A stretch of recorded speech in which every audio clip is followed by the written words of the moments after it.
Hi, guys. I know it's a crazy time right now. It feels ridiculous.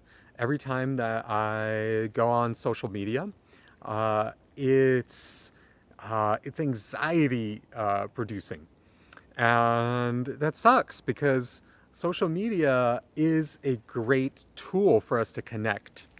At the same time, it's also a great tool for mind control of the masses, as we've seen. It's crazy how persuadable we are.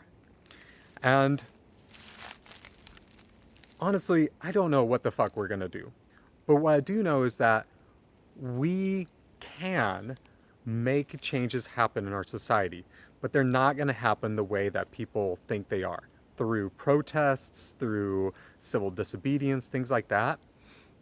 It's because you're fighting too directly against a monster of a system, right? This is, it's like symmetrical warfare where we know what ends up working is guerrilla warfare.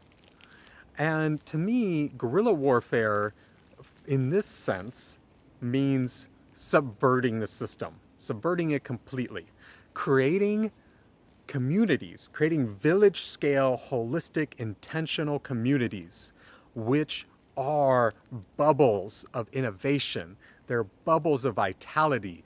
They're bubbles of health and well being, right? This isn't just like some wishy washy thinking. This is practical ways of doing this. There's recipes already in place to do this. The hard part is convincing enough people to coalesce, to bring our energies together, to realize that protest you want to do, why waste your energy on that when instead you could be focusing that energy like a laser on creating these communities together, being pragmatic about it. One of the biggest things that I see is that people are too idealistic. They say, I'm only going to live in communities that have X, Y, and Z. And, and it has to be rural, it has to be an eco village, and there have to be jobs in abundance. Well, you know what? Sometimes you only get two of the three, or three out of four. So if you're looking for that place that has all of them, that's hard. That's extremely difficult, and you have to be more pragmatic. That's where I'm somebody who has been going through this for a while. And I've seen the shit that works, I've seen what doesn't, I've seen what drives people away, and I'm still learning. I'm not a guru or a master by any means, but I do learn. That is the biggest thing is I try to learn from everything that happens to me and always realizing what could I have done differently. Even if this was a mistake that for the most part lies with another person, what could I do differently? And that's the biggest thing is taking personal responsibility. I think there are plenty of people out there who are willing to take that level of personal responsibility and can co-create these beautiful bubbles. And the biggest thing that I want to see with these bubbles, what thrills me, what gets me up in the morning, what gives me this crazy level of energy and excitement is that we can bring our elderly, our wisdom keepers, back together with our children.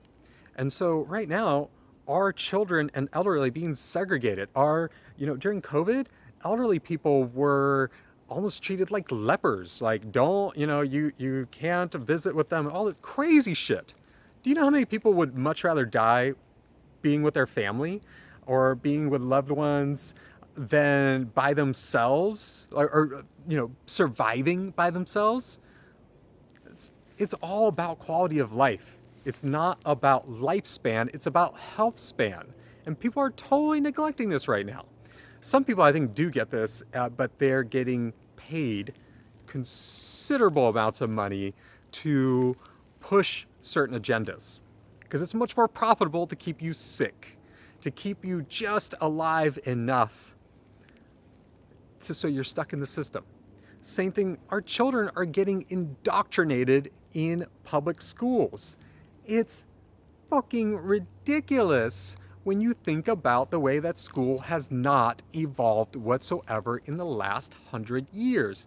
Yes, we have, little bits of technology and things like that that are making it seem like it, but overall, they're still sitting in classrooms, they're still learning the materials the same way that they did 100 years ago.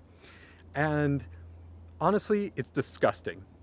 It is so sickening to see the way that our youth are languishing away.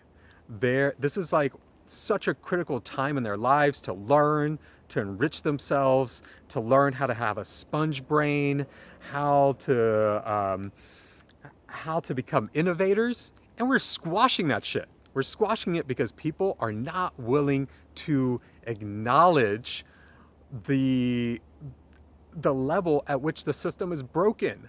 They're not willing to acknowledge that it's so broken that trying to fix it doesn't make any sense. This is like a car on its last leg, and people are saying, well, just give it a new transmission. You're like, the fucking thing is falling apart at the seams. You have to create a whole new vehicle for education, for alternative living, for our senior care. We can't keep going down this path the way we've been going. We have to come together. It's vital. And this is a critical time. People are like realizing the level at which it's gotten, right? For some people, it's like, well, okay, it's bad, but I can keep going. Now it's like, holy fucking shit. No, I can't keep going. And honestly, the amount of beautiful souls that we are losing due to suicide, due to opioids, thanks pharmaceutical companies, the same companies that made the vaccines, yeah, they're responsible for millions of deaths, millions of lives lost through opioid pushing. This is nuts. We have to stop this now. We have to say, whoa, whoa, whoa, nope, not going any further. We're going to subvert this fucking system from the inside out in such a way that we're not fighting it. We are creating a new paradigm shift, just like Buckmeister Fuller would have. I love you all. I hope this resonates with you, and I would love to hear your thoughts. I would love to connect with each and one of you. I would love to spend time with people, getting our groups together, getting our tribes together to push this, to push a new paradigm shift. So I hope you'll join me. I hope that you're going to be excited about this, and much love. Bye.